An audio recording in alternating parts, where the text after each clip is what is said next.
What persuaded you to allow this to happen and to get involved?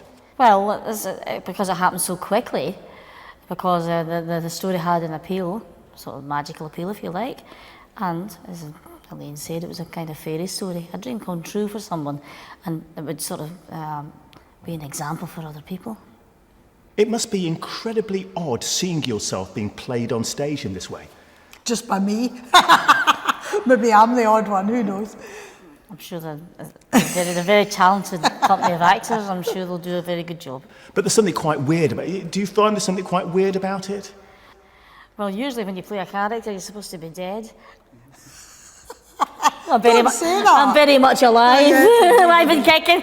Well, it's not like, actually, that was another aspect to the story, that it's not like playing Judy Garland or taking on, or I'm not doing an impersonation of Susan, that, you know, I'll leave that to other people.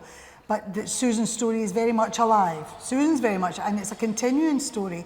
So when we were writing it, we had to think, where do we take it to the point, and actually the fairy story for me is when the arc of it gets to when she walks out in America and she's #1 in the States, and the crowd, and we felt that was a wonderful place to end that part of Susan's story. And then the rest is ongoing, and that's wonderful. So it's strange though, because invariably you're right, when they do musicals about people, Evita or whatever, the people are usually gone. Well, because they're usually considered maybe figureheads or something That's like right, that. that's right. You know, don't know where I fit in. It's an ordinary person like me. How much more pressure do you feel when the person you're playing is actually watching and involved? I didn't think initially I would feel the pressure, but when Susan came into the rehearsal room the other day, I got really nervous and thought, oh, I hope she likes this, or what if she hates this bit? So, and I've got to actually get rid of that. I've got to just go, and Susan's very good at saying, no, it's poetic, dramatic license, you've got to make it yours.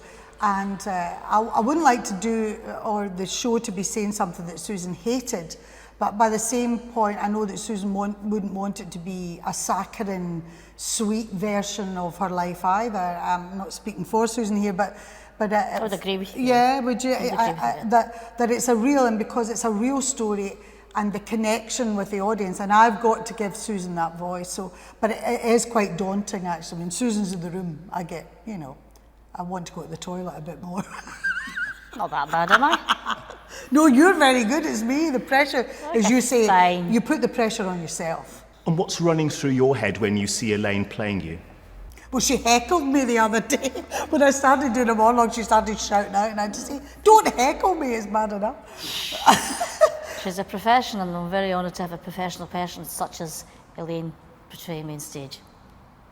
That's all I can say. Thank you, darling. Okay. This is your life story. For you, what are the highlights of your life and your career so far, whether they're in the musical or not? I think probably the fact that I kept knocking on people's doors and finally got somebody to say yes, which was a shock in itself. I mean, all that effort with 6 buses, missing the place 6 times before we actually got off the right bus. It all seems a bit strange. It still sits on my shoulders. It's still all new to me. So I would say it was a bit unusual. And does it feel a bit better being able to share the story with people? You've done it with a book, now a musical, people will actually understand you a bit more. Well, you take risks with all fiction, you take risks with musicals. While getting to know some of me, I'll not get to know all of it. But I'm sure it'll be a good night out, and I'm sure it'll be very entertaining. It's one thing listening to your music, Susan, but did you ever dream a few years ago that people would be paying money to come and see your life story in like a sense like this? Well, a short answer there would be I never really dreamt it would be possible. I mean, who wants to see something that's going to last all of 5 minutes? Very short life. But you've Not to be personal, I didn't really think I had much to offer, but we'll see what the public think.